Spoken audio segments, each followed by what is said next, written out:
Hola, esta es la lección 9, lectura y escritura de archivos.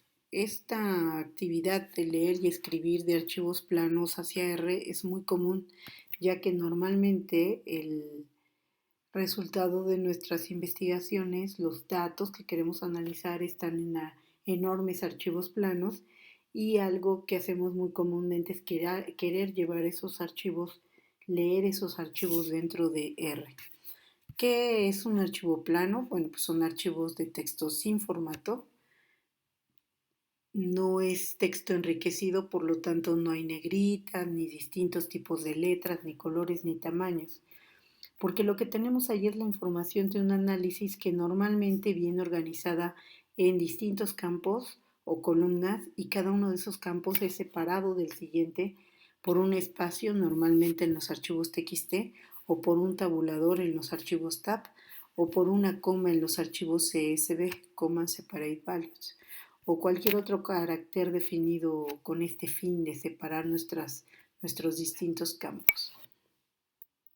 Para llevar a cabo la lectura y la escritura de archivos en R, por default va a leer los archivos que se encuentren en el lugar en donde iniciamos R.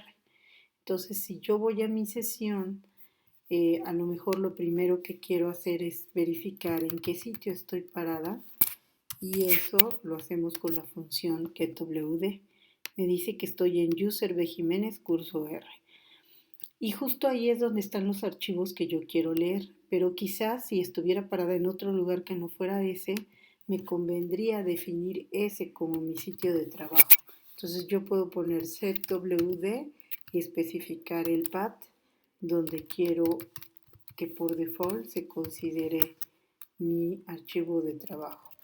Users P. Jiménez curso R. Ok, entonces ahí voy a definir mi espacio de trabajo. Esta manera de definir el espacio diagonal user B. Jiménez curso R es muy de un sistema operativo Mac. Pero si ustedes estuvieran trabajando en Linux o en alguna versión de Unix, entonces seguramente en lugar de user tendrían el subdirectorio home, el usuario y luego la carpeta donde tienen este curso. Pero si están trabajando en Windows, entonces seguramente tendrán que poner C dos puntos, diagonal, mis documentos, diagonal, curso R, ¿no? Depende. Esta manera de definir tu path depende del sistema operativo en el que estés trabajando. Entonces, bueno, ya que estoy parada en donde donde tengo mis archivos, yo de hecho, si abro una terminal en mi sistema operativo,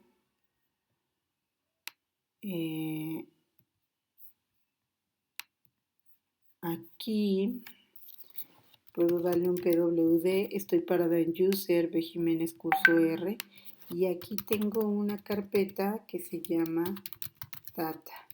Y dentro de data tengo los archivos que quiero leer.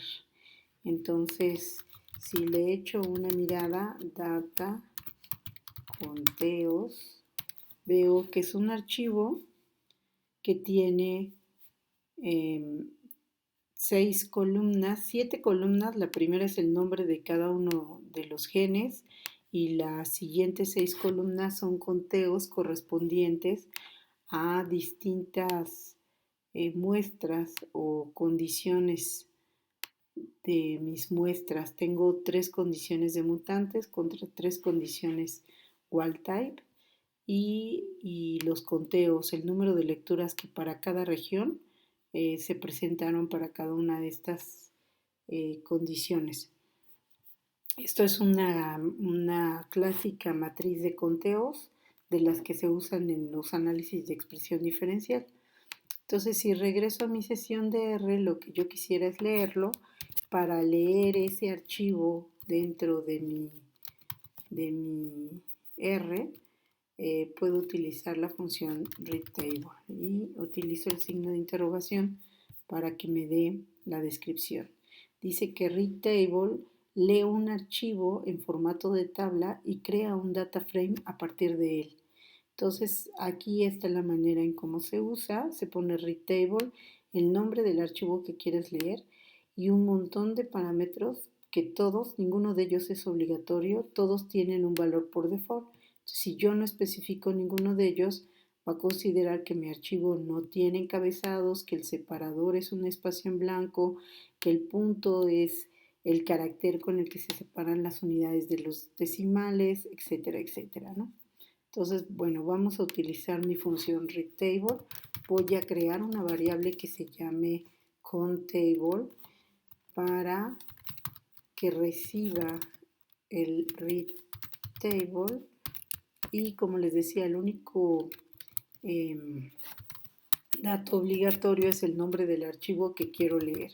En este caso, conteos.txt y ejecuto. Aquí ya leyó la tabla. Si yo no le hubiera puesto el nombre del directorio y le diera a ejecutar, me marcaría un error de que no puede abrir la conexión porque no está ese archivo o el directorio. O si yo hubiera puesto data, pero hubiera escrito mal conteo en lugar de conteos, por ejemplo, el error hubiera sido muy similar. Entonces, cuando las cosas salen bien, me responde nuevamente con el prompt, que es una manera de decirme que está listo para recibir la siguiente instrucción. Entonces, aparentemente ya leyó la tabla. Yo quisiera echarle un vistazo a esa tabla de conteos.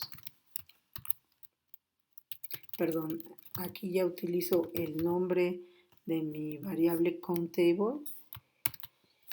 Y si se fijan, cada renglón lo numeró, le dio por default un número 1, 2, 3, 4, 5, 6 y los nombres de las columnas me puso B1, B2, B3, B4 porque utilicé la función readTable y readTable por default asume que yo no tenía encabezados ni nombres de columnas. Entonces por eso me pone un poco este formato. Define los nombres de las columnas como B1, B2 hasta Bn, donde n es el número de columnas que tenía tu archivo. Si yo quisiera definir los encabezados, puedo utilizar la función header en true. Y aquí el separador en realidad era un tabulador, no un espacio en blanco. Entonces yo podría volver a repetir esta función de countTables, pero en esta ocasión le voy a decir que el separador es un tabulador. Y le voy a decir que sí tengo encabezados, entonces header lo voy a definir a true y le voy a decir que el nombre de los renglones es la primera columna. Entonces row names será igual a 1. Y ya leyó la tabla, vuelvo a pedir el encabezado y ahora sí, los títulos de las columnas, tomó el primer renglón como los títulos de las columnas y la primer columna como el título de los renglones. ¿Ok? Puedo ver los nombres de esta tabla utilizando la función names. Entonces, si le pregunto names de countTable, me dice que los nombres son mutante 2.1, mutante 2.2, mutante 2.3, wildtype 1, wildtype 2 y wildtype 3. Existen algunas variantes de readTable, como les decía hace un rato. Yo puedo utilizar, además de readTable, readCSV, cuya diferencia es que el separador por default es una coma y el punto es el carácter que se utiliza como separador de números. Y read CSV2 se utiliza como separador punto y coma, Read deliming utiliza como separador por default un tabulador. Estos read, CSV y delim por default consideran que la tabla tiene encabezados, a diferencia del read table que consideraba que no había encabezados. Ahora, después de que yo leí el archivo, lo procesé, puedo querer escribir los datos a un archivo de regreso. Después de haber hecho cierto procesamiento con mi tabla, puedo utilizar read table o sus variantes, write table o write CSV o write CSV2 para escribir los resultados a un archivo de texto de salida. Entonces esta función writeTable me permite guardar los datos de un data frame a un archivo. Igual como hice con readTable, yo puedo pedir la ayuda de writeTable. Y me dice que imprime el argumento X convirtiéndolo de un data frame a uno de tipo no matriz y lo saca a un archivo. Entonces readTable, su único parámetro obligatorio es ese objeto que quieres imprimir. Puedes definir el nombre del archivo donde va a escribir este objeto y definir el resto de los parámetros u omitirlos porque todos tienen un valor por default. Entonces, vamos a asumir, por ejemplo, que en esta tabla countTable vamos a revisar cuántos renglones tenía. Puedo hacer un nrow de countTable y dice que tengo 20.259 registros en esta tabla. Pero muchos de esos archivos de los elementos de esa tabla son ceros completos, o sea, hay renglones completos de genes que no tienen lecturas.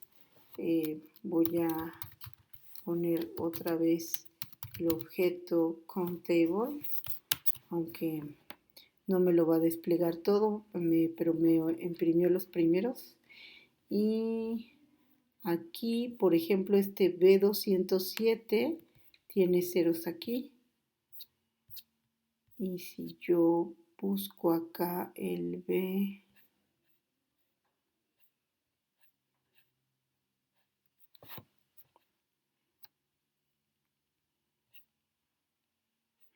¿cuál era? Bueno, estoy viendo aquí que, por ejemplo, tengo GIS46 con 4 ceros. Y la segunda parte, bueno, lo otro que puedo hacer es abrir esto para que me salga completamente con tables en el mismo renglón. Sí, así es más fácil. Entonces, por ejemplo, tengo STR83 que tiene prácticamente puros ceros y un 1, pero bueno, tiene un valor. Pero, por ejemplo, este B207 sí tiene valores, pero 207.8 tiene puros ceros. Este tipo de renglones no van a aportar al análisis de expresión diferencial porque ninguna de sus muestras tiene conteos. Entonces quizás sería buena idea limpiar esta tabla y dejarla sin ceros. Entonces si yo pongo countTable sin ceros como una variable y voy a poner la tabla countTables, pero solamente voy a seleccionar aquellos renglones cuya suma sea mayor que 0. O sea, con que tengan un solo valor definido, van a formar parte de la tabla filtrada. Entonces, round sums countTables tiene que ser mayor que 0 para los renglones. Todos los renglones que cumplan con esta característica van a recuperarse en la tabla countTable sin ceros. Y Bueno, ya quedó aquí. Yo puedo volver a aplicar un nrow, ahora de countTable sin ceros, y tenemos 18.878. O sea, nos eliminó más de 2.000 renglones. Y esta tabla limpia, pues la quiero guardar para seguir trabajando con ella posteriormente. Entonces puedo utilizar mi row table con table sin ceros, coma, y el nombre del archivo pues le voy a poner conteos sin ceros.txt. Y le voy a pedir que no me encierre los nombres de los genes entre comillas, que es el comportamiento por default.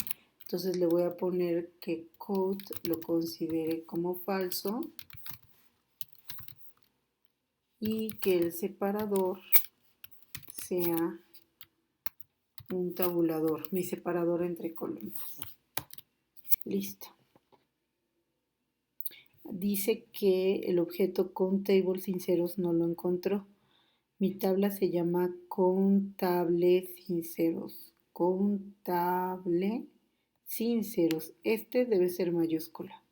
Entonces vuelvo a escribir countable sin ceros.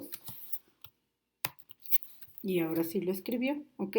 Entonces, cuando yo no escribo bien el nombre de mi objeto, me va a marcar error. Si yo coloco la salida en un lugar donde no tenga permisos de escritura, también me va a marcar error.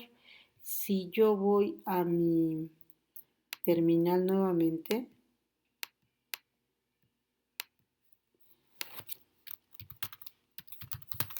veo que ahora tengo el archivo conteo sin ceros, ¿ok?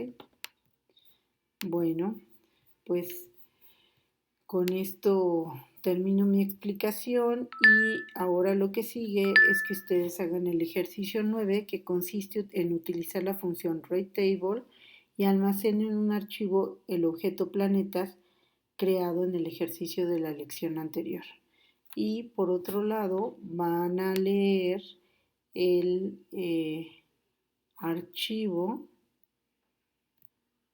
que está en los ejercicios.